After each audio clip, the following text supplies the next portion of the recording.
18, 19, 20. Mateo 28, 18, 19 y 20.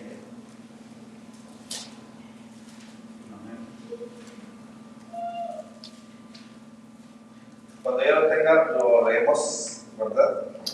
Y dice de la siguiente manera: en el nombre del Padre, del Hijo y del Espíritu Santo. Y Jesús se acercó y les habló diciendo: toda potestad, o sea, toda autoridad, me es dada en los cielos y en la tierra. Por tanto, id y haced discípulos a todas las naciones, bautizándolos en el nombre del Padre y del Hijo y del Espíritu Santo, y enseñándoles que guarden todas las cosas que yo os he mandado. Y he aquí que yo estoy con vosotros todos los días hasta el fin del mundo. Amén. Vamos a orar. Padre, te damos las gracias por la oportunidad, gracias Dios mío por este privilegio que nos permites de leer tu palabra. Gracias por la libertad, Dios mío, que tenemos de hacerlo hasta el día de hoy. Te pedimos, Dios mío, perdón por nuestras faltas, te pedimos perdón por nuestros pecados, te pedimos, Dios mío, perdón por aquellas cosas que debíamos de haber hecho y no las hemos hecho. Perdónanos, Señor, en el nombre de Jesús. Ayúdanos, Padre Celestial. Te pedimos que seas tú obrando en nuestra mente, abre nuestro corazón, que tu palabra pueda encontrar cabida en nuestros corazones. En el nombre de Jesús sabemos que todo te lo debemos a ti, porque tu palabra dice que si tú no cuidas la ciudad, en vano vela la guardia. Gracias, Señor, en el nombre de Jesús, porque nada somos, separados de ti, nada podemos hacer. En el nombre de Jesús, tú eres el que pones el querer como el hacer de tu buena voluntad. Amén y amén. Gloria al Señor. Pueden sentarse, hermanos. Nos hemos gozado en la alabanza. Entonces, vamos a ir ahora con lo que es la segunda parte acerca del bautismo, lo cual es muy importante.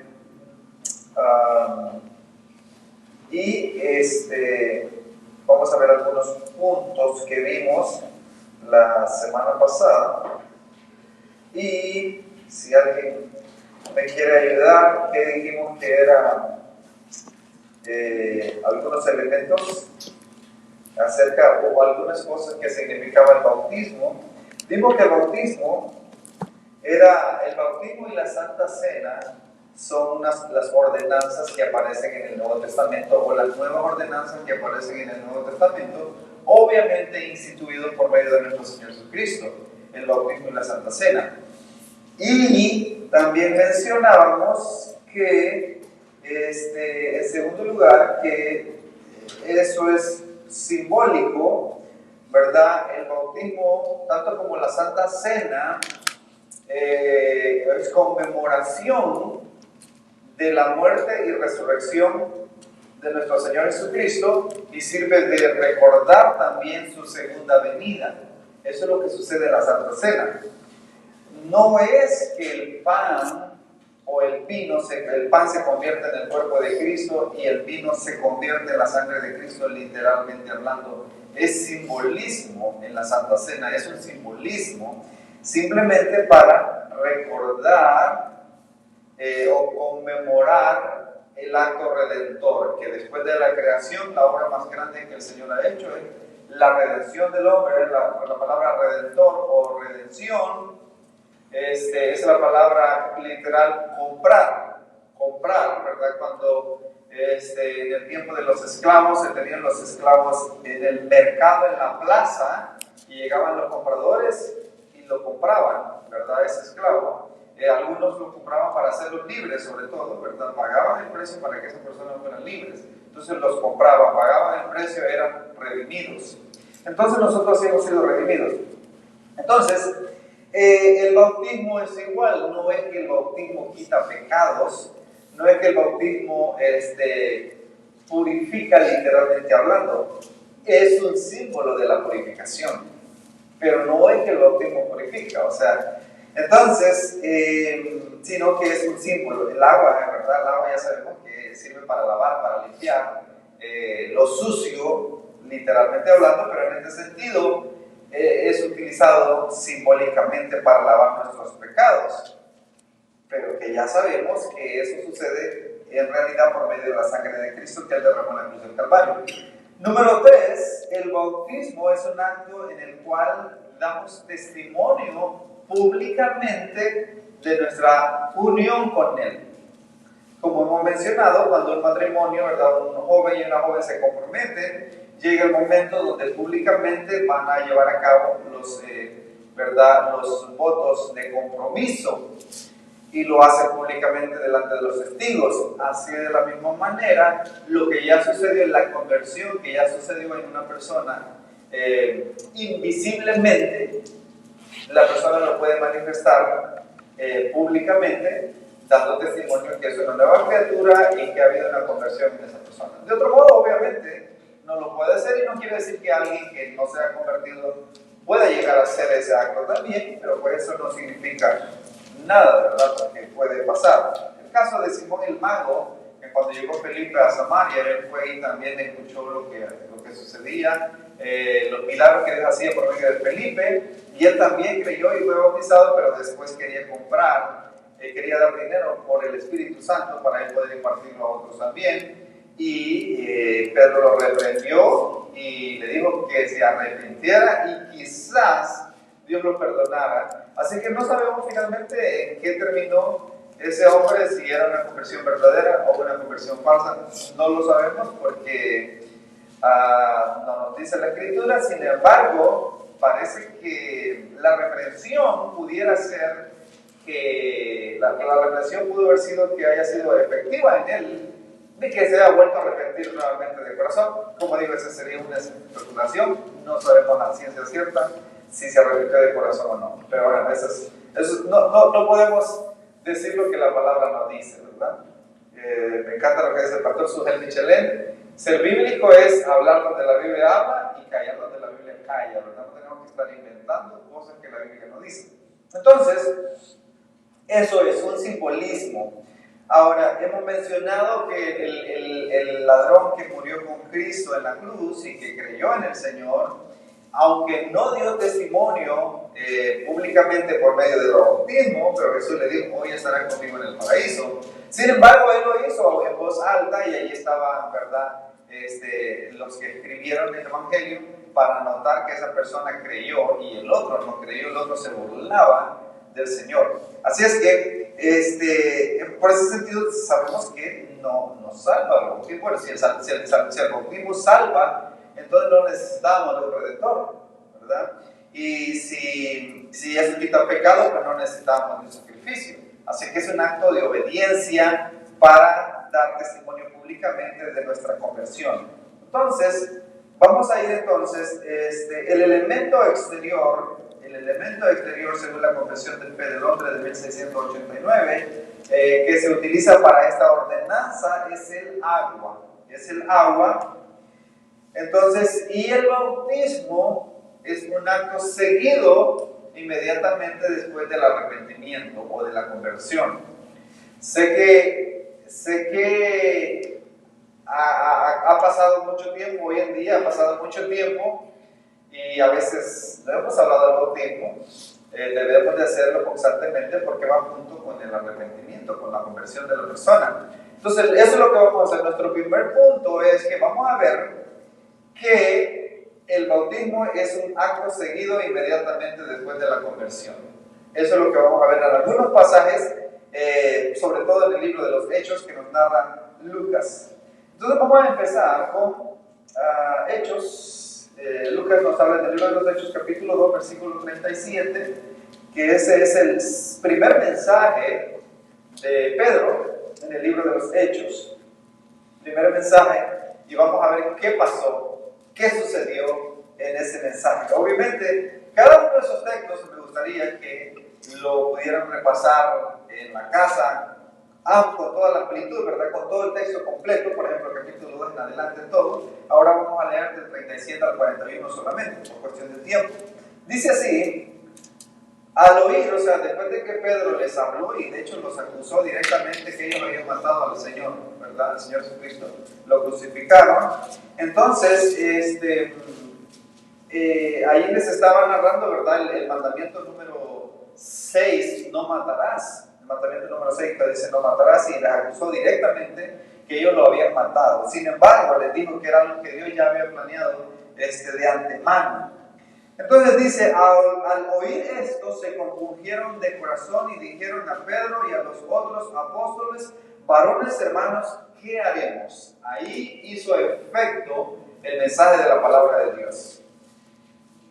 Eso depende únicamente de Dios, porque en el mensaje de Esteban, cuando les predicó, tremendo mensaje también, y les habló directo, y vemos que allí ellos resistieron al Espíritu, pero porque no eran escogidos, y la respuesta de ellos fue matarlo o acabar con él. En este caso, ellos se arrepintieron y dijimos, ¿qué haremos? ¿Qué les dijo Pedro en el versículo 38? Pedro les dijo: arrepentíos y bautícese cada uno de vosotros en el nombre de Jesucristo para perdón de los pecados, y recibiréis el don del Espíritu Santo. Así que arrepiéntanse y bautícense, va junto, una cosa con la otra, va junto, porque para vosotros es la promesa, y para vuestros hijos y para todos los que están lejos, para cuanto el Señor nuestro Dios llamare. Es el Señor el que nos llama eficazmente. Es el Señor el que nos llama eficazmente. Y con otras muchas palabras testificaban y les exhortaba, diciendo: sed salvos de esta perversa generación. Así que los que recibieron su palabra fueron bautizados, y se añadieron aquel día como 3,000 personas. Como 3,000 personas. Así que podríamos decir que una parte fundamental para la membresía, y en algunos lugares quizás se toma así, es fundamental el bautismo. Así que aquí se añadieron a la iglesia, y siempre que se iban añadiendo personas a la iglesia, inmediatamente iban siendo bautizados. Así que eso es lo que está diciendo. Dice, se iban añadiendo constantemente. Así que los que recibieron la palabra fueron bautizados y se añadieron, o sea, desde el momento del bautismo ya he dado por hecho, obviamente, de que podían pertenecer a la iglesia. Y como digo, pudiera ser que alguien se bautice solo por hacerlos, que no sea, verdad, algo genuino, pero bueno, eso tarde que temprano se sabe. Vamos a ver otro texto, Hechos, capítulo 8, versículo 12. Esto es cuando Felipe fue a predicar a Samaria, y ahí fue donde sucedió también con este hombre, Simón, el mago. Felipe 8:12, más bien Hechos 8:12, hablando de Felipe. Pero cuando creyeron a Felipe, que anunciaba el evangelio del reino de Dios y el nombre de Jesucristo, se bautizaban hombres y mujeres. Esto era en Samaria. Se había desatado, empezando del capítulo 8, muy bueno leer del capítulo 8 en adelante, se había desatado una persecución contra la iglesia, contra los cristianos. Ahora, eso iba a causar dos efectos principales. El primero era que, podríamos decir que hasta tres, pero el primero era que venía un juicio contra Jerusalén, que efectivamente sucedió en el año 70, y es muy probable que comenzó en el año 66 y medio, que fue un sitio que duró por 3 años y medio. Entonces finalmente en el año 70 terminó con la caída de Jerusalén o el templo. Y entonces, antes de eso, el Señor ya les había dicho que salieran huyendo de allí. Y entonces, pero la persecución que se desata hace que todos los cristianos salgan huyendo de ahí. Y el efecto es que ellos, donde quiera que van, ellos van predicando la palabra del Señor por todas partes. Porque les digo, ir y hacer discípulos a todas las naciones.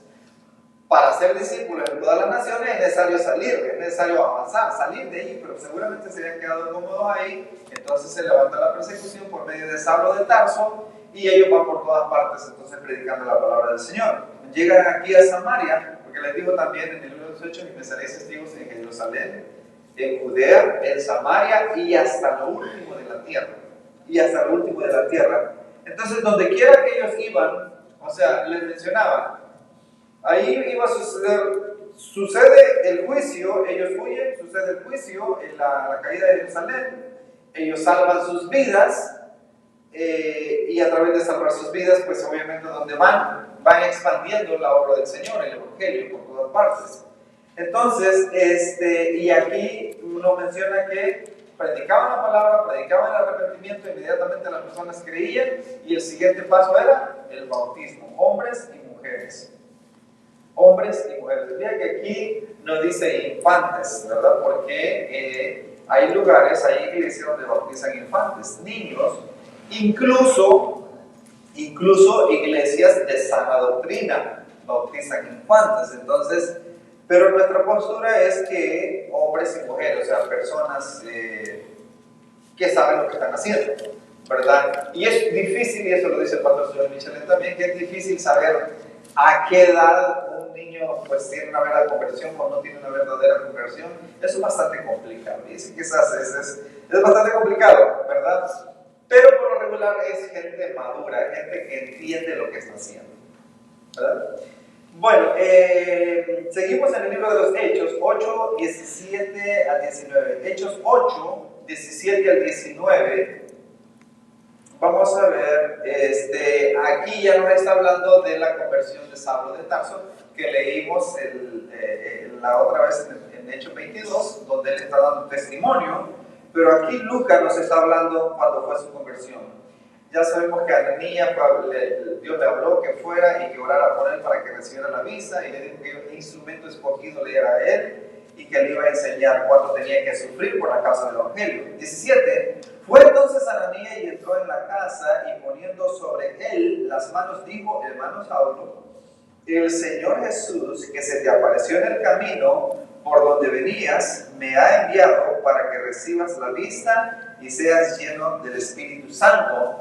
Tenía 3 días desde que llegó, quedó ciego y no comía ni bebía, quedó ciego. O sea, qué tremendo susto ese, ¿verdad? Qué tremendo susto ese de no poder ver. O sea, la persona que nació ciega, pues es natural para ellos, ¿verdad? Yo recuerdo que una vez estaba estando en El Salvador, estábamos viendo un partido de fútbol ¿verdad? En campo ahí, y era mediodía, y a mí me pasó algo que me quedé ciego como por 2 minutos, 1 minuto, algo así. Y algo terrible, o sea, uno no puede ver, no sé qué pasó, no sé la realidad, la verdad qué es lo que pasó, pero eso es un susto tremendo, ¿verdad? Porque es increíble. O sea, imagínense Pablo, o sea, 3 días pensando y meditando qué era lo que había hecho, qué era lo que había pasado, o nunca había tenido ese encuentro con la voz que le habló. Entonces fue algo que ni comía ni bebía por 3 días. Entonces, hasta que llega Ananías y le dice que lo primero era que reciba la vista.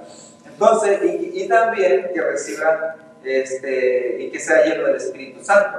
Al momento, 18, al momento le cayeron de los ojos como escamas, y recibió al instante la vista, y levantándose fue bautizado. Y levantándose fue bautizado. Fíjense si el relato que nos está dando Lucas aquí es así. Dice que levantándose fue bautizado, y habiendo tomado alimento recobró las fuerzas. Primero fue bautizado y después recobró alimento. Tenía 3 días, 3 noches de no alimentarse, y estuvo Saulo por algunos días con los discípulos que estaban en Damasco. Así que en las guerras normales que se realizaban en aquel tiempo, y me imagino que hoy también, el vencedor es el que pone las condiciones de paz.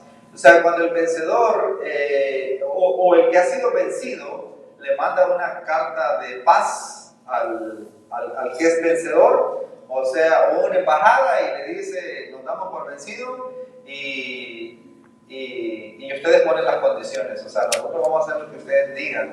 porque claro, o sea, no hay manera de poder ganarle a ese enemigo. Bueno, eso es lo que ha pasado con nosotros. Nosotros éramos enemigos de Dios, pero sabemos que Él es poderoso y Él nos ha vencido. Entonces, Él es el que pone las condiciones. Nosotros no somos los que ponemos las condiciones. Él dice, debemos de celebrar la Santa Cena, debemos de llevar a cabo el bautismo y tenemos que hacerlo, ¿verdad? Él es el que pone las condiciones, no nosotros. Bueno, yo quiero creer en ti, pero yo no quiero ser bautizado. O sea, no puede ser así. Él es el que pone las condiciones. El vencedor pone las condiciones. Bueno, entonces aquí al momento, dice, hablando de Saulo, le cayeron como escamas de los ojos y recibió al instante la vista y levantándose fue bautizado. En el libro más bien en el capítulo 22 de hecho nos menciona que dice que le dijo a Ananías que ¿quién te detienes? ¿Verdad? Bautízate, ¿quién te detienes? Ahora vamos a ver ahí mismo en el capítulo 8 versículo 36 al 38. Felipe y el etíope, versículo 26 en adelante, 8:26 en adelante, un ángel del Señor habló a Felipe diciendo, levántate y ve hacia el sur por el camino que desciende de Jerusalén a Gaza, el cual es desierto. Entonces él se levantó y fue y descendió, y sucedió que un etíope eunuco, funcionario de Candace, reina de los etíopes, el cual estaba sobre todos sus tesoros, y había venido a Jerusalén para adorar. No era cualquier persona. Este hombre era el ministro de Economía, de Hacienda, el ministro de Hacienda, del Tesoro. 28. Volvía sentado en su carro y leyendo al profeta Isaías. 29. Y el Espíritu dijo a Felipe, acércate y júntate a ese carro. 30. Acudiendo Felipe, le oyó que leía al profeta Isaías y dijo, ¿pero entiendes lo que lees? Él dijo, ¿y cómo podré si alguno no me enseñare? Y rogó a Felipe que subiese y se sentara con él.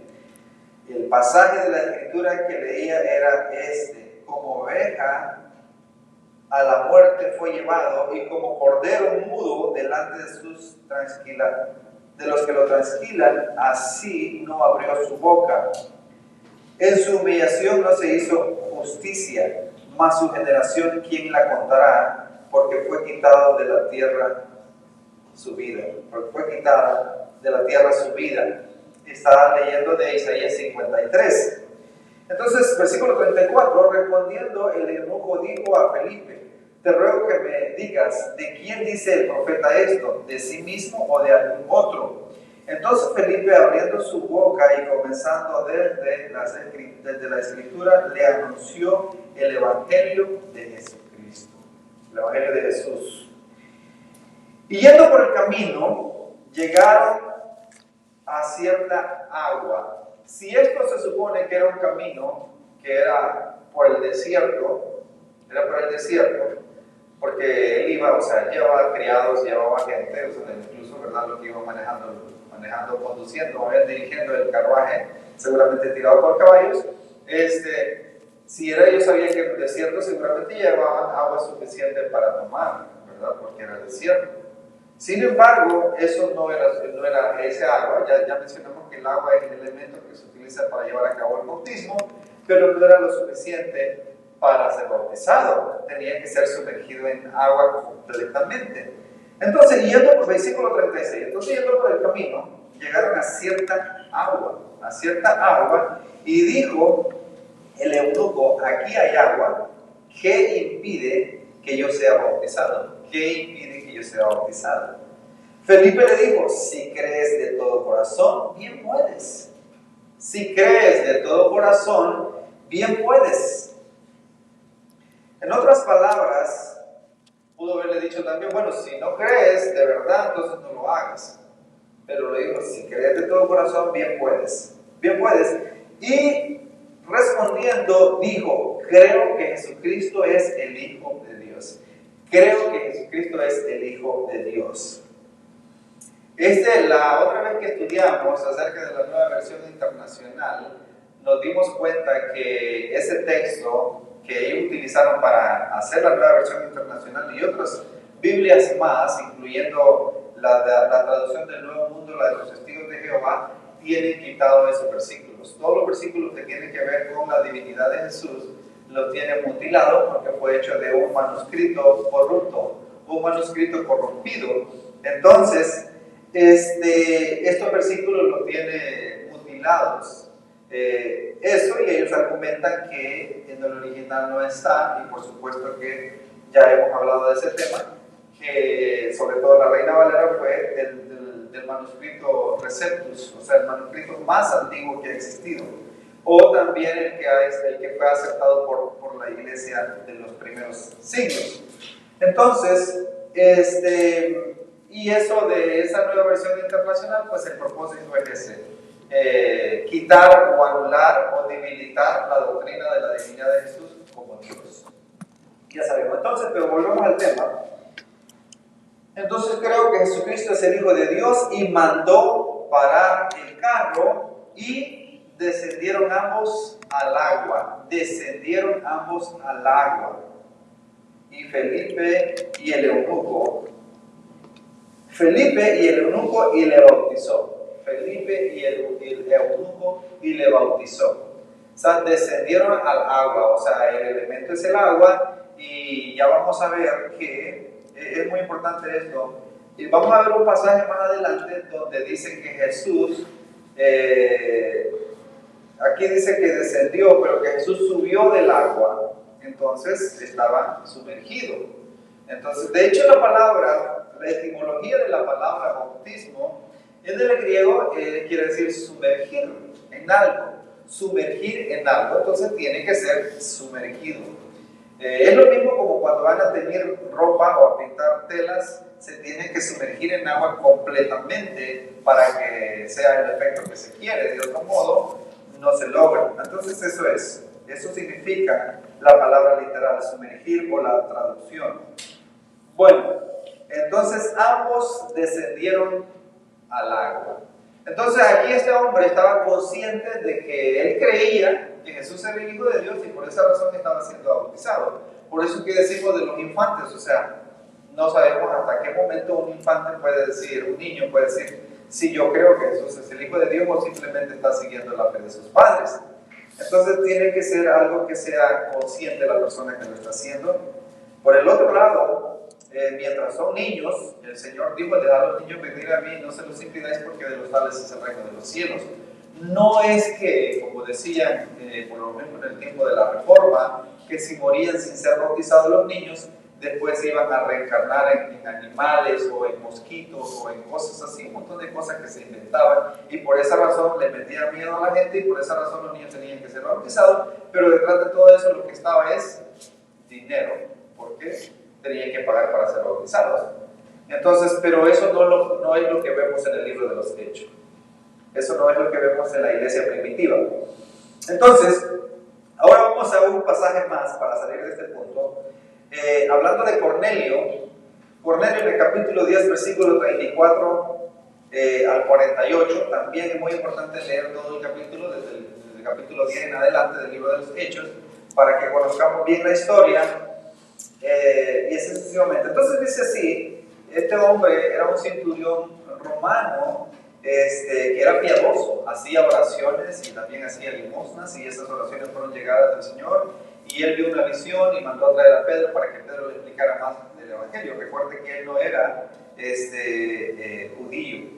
Entonces dice el versículo 34 en adelante: entonces Pedro, abriendo la boca, le dijo, después de que él le había platicado todo lo que había visto: en verdad comprendo que Dios no hace excepción de personas, sino que en toda nación se agrada del que teme y hace justicia. Dios envió mensaje a los hijos de Israel anunciando el evangelio de la paz por medio de Jesucristo. Este es el Señor de todos, y vosotros sabéis lo que se divulgó en toda Judea, comenzando desde Galilea, después del bautismo que predicó Juan, como Dios ungió con el Espíritu Santo y con poder a Jesús Nazareno, y cómo éste anduvo haciendo bienes y sanando a todos los oprimidos por el diablo, porque Dios estaba con él, y nosotros somos testigos de todas las cosas que Jesús hizo en la tierra de Judea, en Jerusalén, a quien mataron colgándole en un madero. A este levantó Dios al tercer día e hizo que se manifestase, y no a todo el pueblo, sino a los testigos que Dios había ordenado de antemano, a nosotros que comimos y bebimos con él después de que resucitó de los muertos, y nos mandó que predicásemos al pueblo y testificásemos que él es el Hijo, que él es el que Dios ha puesto por juez de vivos y muertos. Él es el juez de vivos y muertos. De este dan testimonio todos los profetas, que todos los que en él creyeren recibirán perdón de pecados por su nombre. Mientras aún hablaba Pedro estas palabras, el Espíritu cayó sobre todos los que oían el discurso, y los fieles de la circuncisión que habían venido con Pedro se quedaron atónitos de que también sobre los gentiles se derramara el don del Espíritu Santo, porque los oían que hablaban en lenguas y que magnificaban a Dios. O sea, aquí tengo que hacer un paréntesis aquí, ¿verdad? Cuando dice que hablan en lenguas, está diciendo que hablaban idiomas, otros idiomas, y a través de esos idiomas, que no eran idiomas de ellos, estaban magnificando el nombre de Dios, glorificando el nombre de Dios, ofreciendo alabanza a Dios en otro idioma, en otra lengua. No era que estaban hablando, y voy a decirlo así, tonterías como lo que mucha gente ahora hace. O sea, no son palabras, no son frases, no son sílabas que tienen sentido. Dice Pablo que ningún idioma carece de su interpretación. Ningún idioma carece de su interpretación. Entonces, la Biblia es bien clara en ese sentido. O sea, porque seguramente para muchos de nosotros, cuando leemos lo que estamos acostumbrados a ver, cuando dice que derramó todo el Espíritu Santo sobre ellos, sobre la casa de Cornelio, nos imaginamos que andaban brincando para allá y para acá, como, ¿verdad? Y haciendo cosas fuera de orden. Dios es un Dios de orden. Entonces, era que hablaban en otros idiomas. Y eso lo vemos en el libro de los Hechos, en el primer capítulo del libro de los Hechos, que sucedió, y ahí menciona las naciones de donde provenían estos judíos, y hablaban en todo tipo de lenguas, de idiomas, por medio del Espíritu Santo. Era señal para los judíos. Entonces, ahora también la llenura del Espíritu Santo es estar lleno de la palabra de Dios, el conocimiento de la palabra de Dios. Eso es lo que enseña la palabra del Señor. No es risa santa o andarse cayendo, tirándose. Esas cosas no están en la Biblia, esas cosas. Entonces respondió, versículo 46, porque les oían que hablaban en lenguas y magnificaban el nombre de Dios. Entonces respondió Pedro, pues ¿puede acaso alguno impedir el agua para que no sean bautizados estos que han recibido el Espíritu Santo también como nosotros? Y mandó bautizarles en el nombre del Señor Jesús. Entonces les rogaron que se quedasen por algunos días. O sea, la conversión, y enseguida de la conversión, el bautismo. El bautismo, o sea, está haciéndose la pregunta Pedro, ¿puede alguien impedir el agua para que ellos puedan ser bautizados? No, la respuesta es que nadie lo podía impedir, eso era parte, ¿verdad? Luego más adelante vemos la conversión de una mujer llamada Lidia, que era vendedora de púrpura. Estaba en un río, Pablo predicando la palabra del Señor, y dice que Dios habló a su corazón, y ella fue convertida y también fue bautizada. Y más adelante también vemos el carcelero de Filipo, también que creyó, y fue bautizado él y toda su casa. De nuevo, cuando dice él y toda su casa, no está diciendo ahí que los niños también, o sea, seguramente los adultos, los que ya tenían conocimiento. Bueno, vamos entonces a ver en qué nombre tienen que ser bautizados. Esa es la otra pregunta, ¿verdad? ¿En qué nombre tenemos que ser bautizados? Obviamente, eso ya lo hemos leído en Mateo 28, 18 al 20. Mateo 28, 18 al 20. Dice así: Jesús acercándose les habló diciendo: toda potestad me es dada en los cielos y en la tierra, por tanto, id, este es un mandato, es una orden, lo que se conoce como la gran comisión, y hacer discípulos a todas las naciones, bautizándoles en el nombre del Padre, del Hijo y del Espíritu Santo. Ahí está el mandato del Señor. Ahí está el mandato del Señor. Yo sé que los unitarios, esa es una secta, los unitarios que solo bautizan en el nombre de Jesús, eso es una secta, eso es falso, y lo peor aún es que hay iglesias aquí en el área del Metroplex que se hacen pasar por cristianos trinitarios, y invitan a cantantes que creen en la Trinidad y todo, y así confunden a los nuevos que creen en la Trinidad, para después ellos, o sea, se hacen pasar por iglesias que son trinitarios, hablan del Padre, hablan de Hijo, hablan del Espíritu Santo, pero en la esencia ellos son unitarios, o sea, solo creen en Jesús y niegan la Trinidad.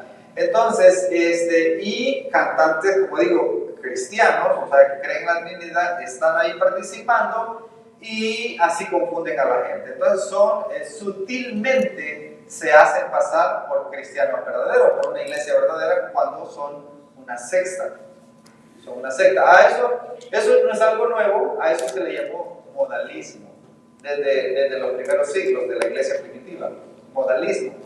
Lo que esta gente enseña detrás de todo eso es lo siguiente: ellos creen que Dios es uno, pero que tiene tres máscaras, por decirlo así. A veces se manifiesta como Dios Padre, a veces se manifiesta como Dios Hijo y a veces se manifiesta como Dios Espíritu Santo. Entonces, por eso es que ellos hablan del Padre, hablan del Hijo y hablan del Espíritu Santo, y uno se confunde y uno pues como que son de verdad son cristianos, ¿no? Pero en la esencia no lo son, en la esencia niegan la Trinidad. Ahora, la Trinidad es un misterio que nosotros no podemos explicar, ¿no? Porque Dios es un Dios infinito. O sea, es un Dios infinito. Si nosotros, o sea, hay muchas cosas que nosotros no podemos explicarlas, ¿verdad? ¿Cómo que existe la Trinidad? Y el tratar de explicar la Trinidad es caer en herejía. Caer en herejía, porque la gente se pone a poner ejemplos y eso es caer en herejías. Eso lo enseña muy bien el pastor Paul Washer. No podemos tratar de intentar explicar la Trinidad. O sea, como que Dios es tres y es uno a la vez, y diciendo uno son tres. ¿Cómo sucede eso? No sabemos cómo sucede eso, ¿verdad? Entonces ahí no tenemos que tratar de explicarlo. Así que los de Jesús solos, que bautizan solo en el nombre de Jesús y tomando algunos de los textos que nosotros leímos, pero ignorando Mateo 28, 19 y 20 que acabamos de leer, eso es una secta. Así que lo mismo que los testigos de Jehová, lo mismo que los mormones y todo eso. Entonces, es en el nombre del Padre, del Hijo y del Espíritu Santo. Así lo enseña el Señor Jesucristo, y con eso basta. Con eso basta, porque de no serlo así es primero. Y el Señor dijo: toda potestad me da de los cielos. Esta orden no le está, aunque le estoy dando Pedro, le estoy dando Pablo, porque toda la Escritura es inspirada por Dios. Por supuesto que para la palabra de Dios, pero lo está diciendo el mismo Señor Jesucristo. Tiene más peso todavía porque lo está diciendo el Señor Jesucristo. No estoy diciendo que cuando Cristo no habla por medio de Pablo o de Pedro no tiene peso. También tiene peso porque lo dice el Señor Jesucristo por medio de los instrumentos que Él quiso usar. Entonces, eso tiene que ser en el nombre del Padre, del Hijo y del Espíritu Santo. El Señor lo mandó y así es. Bueno, vamos entonces al siguiente. Esto no hay más que discusión.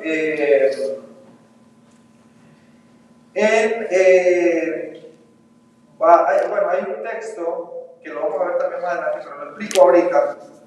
Cuando Jesús fue bautizado, dice que el Espíritu Santo descendió como paloma sobre él. Y esa era la señal que tenía Juan el Bautista. En quien veas descender el Espíritu Santo como paloma, él es el Mesías. Aunque eran primos, Juan el Bautista era 6 meses mayor que Jesús, pero como Juan el Bautista, pues él vivía en el desierto, se vestía de cuero de camello, ¿verdad? Y su alimento era miel silvestre, langosta y miel silvestre, pues no conocía al Señor. Entonces, cuando él fue bautizado y cuando apareció, cuando lo vio, dijo: he aquí el Cordero de Dios que quita el pecado del mundo. Lo conoció, y cuando vio el Espíritu descender de él después del bautismo como paloma, él pudo confirmar, y una voz en el cielo que decía: este es mi Hijo amado, en el cual tengo complacencia. Jesús siendo bautizado, el Espíritu Santo descendiendo de él como paloma, y una voz en el cielo que dice: de la voz del Padre, este es mi Hijo amado, en el cual tengo complacencia. Así que, de hecho, Juan empezó haciendo el bautismo, ¿verdad? Haciendo el bautismo, y todavía Jesús no había dicho cómo debía de hacerse bautizado, y ya después fue que se tenía que hacer así como el Señor Jesucristo lo dijo. Vamos entonces a ver otros textos, aprovechando el tiempo. Entonces vamos a ver, lo que vamos a ver ahora es la inmersión en el agua, es la forma correcta que se debe de hacer el bautismo. En otras palabras, cualquier otro bautismo que no sea así, en el nombre del Padre, del Hijo y del Espíritu Santo, inmersión en el agua completamente, no es válido. No es válido. O sea, en otras palabras, no tenemos que decir que tiene que bautizarse otra vez, porque esa no cuenta. Entonces, no ha sido bautizado, en otras palabras. Cualquier otra persona que haya practicado otro bautismo no ha sido bautizado todavía, porque ese bautismo no vale, no cuenta. Entonces, un solo bautismo, una fe, un Cristo, un Señor, es lo que enseña la palabra del Señor. Entonces, cualquiera que haya tenido un bautismo, y yo también fui bautizado de la manera incorrecta, ¿verdad? Siendo infante, pero eso no cuenta, porque la manera que cuenta es la manera bíblica así. Inmersión en el agua es la forma correcta. Vamos a ver, como ya mencionamos, la etimología de la palabra, bautismo quiere decir inmersión. No esparción, o sea, no echarle agua así nada más, sino sumergirse completamente. Veamos Mateo 3, capítulo 13, versículo 17. Mateo 3, 13, 17. Dice: entonces Jesús vino de Galilea a Juan al Jordán, al río, para ser bautizado por él. Mas Juan se le oponía diciendo: yo necesito ser bautizado por ti, y tú vienes a mí. Pero Jesús le respondió: deja ahora, porque así es necesario que cumplamos toda justicia. Entonces le dejó, o sea, porque antes fin de la discusión. 16, y Jesús, después que fue bautizado, subió luego del agua. O sea, estaba en el agua y subió del agua. Con Felipe dice que ambos descendieron al agua, ¿verdad? Hablando de agua suficiente. Y he aquí que los cielos fueron abiertos, y vio al Espíritu de Dios que descendía como paloma y venía sobre él. 17, y hubo una voz del cielo que decía: este es mi Hijo amado, en quien tengo complacencia. Vemos que Jesús no fue bautizado infante, ¿verdad? Fue presentado como en el rito de la ley de Moisés, ¿verdad? Fue presentado en el templo, y eso está bien. Y tampoco no fue rociado con agua, sino que fue sumergido en el agua, él dando testimonio, enseñándonos con su propio ejemplo.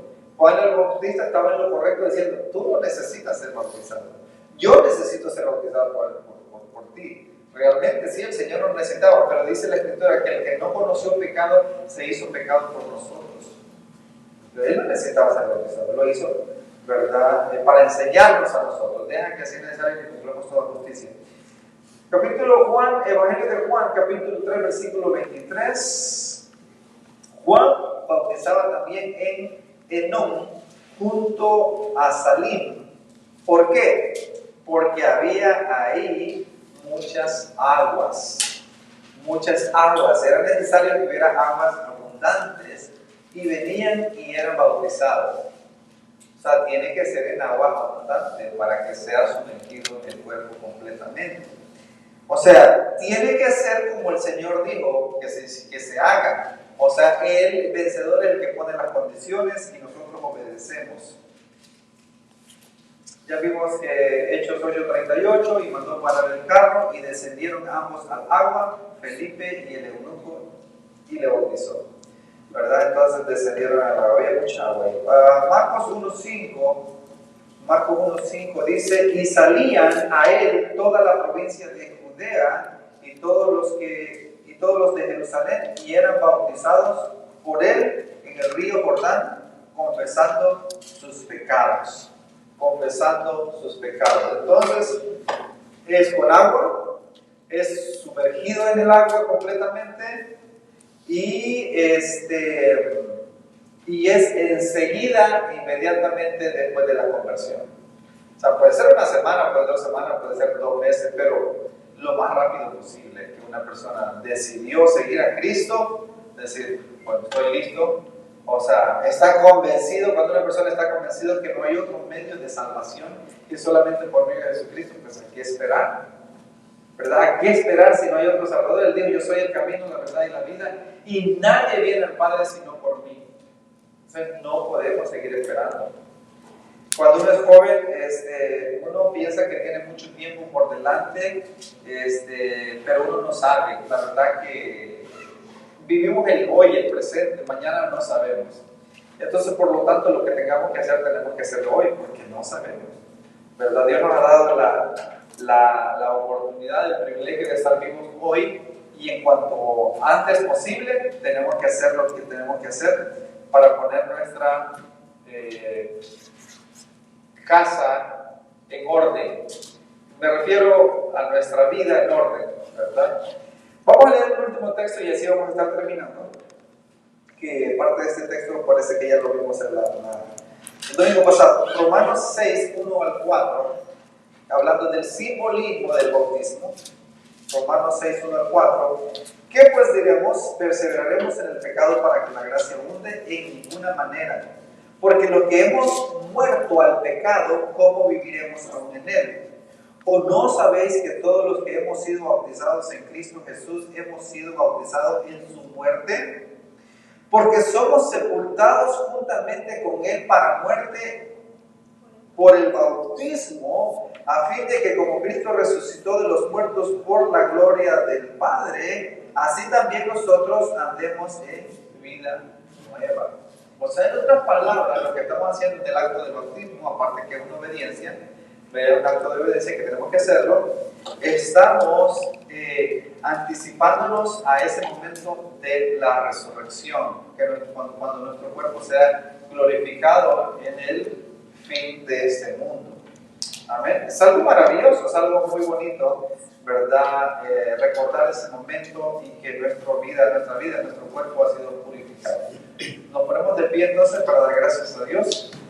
Y cualquier otra pregunta que tengan, cualquier duda que tengan, pues acérquense a nosotros, algunos de los hermanos más maduros, y preguntas que tengan respecto al bautismo, y con todo gusto pues estamos para servirles, y vamos a estar poniéndonos de acuerdo para el día del bautismo. Y como digo, los que quieran hacerlo, les hacemos la invitación, les animamos para que lo hagan, y así sucesivamente llevar a cabo ese bautismo, y quizás lo tendremos que hacer más seguido en la medida que vaya creciendo la iglesia. Así que háganoslo saber, y con todo gusto vamos a estar dándole esa información para que nos pongamos de acuerdo a esa fecha. Pero vamos a orar. Padre, te damos las gracias por este tiempo maravilloso, Dios mío, que nos ha permitido de estar aquí delante de tu presencia, aprendiendo cada vez más de tu palabra. Te pedimos, Dios mío, que seas tú obrando en nuestra mente. Te pedimos que nos des un corazón, un espíritu de obediencia de tu palabra. Sé con cada uno de nosotros, Dios mío, de manera muy especial, que podamos, Dios mío, ser luz en medio de las tinieblas, de este mundo tenebroso, que podamos hacer lo que es correcto. En el nombre de Jesús, para ti, Dios mío, sea toda la honra, toda la gloria. Te pedimos por los niños, los jóvenes, los adultos. Bendice tu iglesia, tu pueblo en general, en el mundo entero. donde quiera que este hombre redimido, Dios mío, sé con ellos. Los hermanos que están en este momento bajo persecución, sé con ellos, Señor, en el nombre de Jesús. Para ti no hay nada imposible. Gracias, Padre Celestial.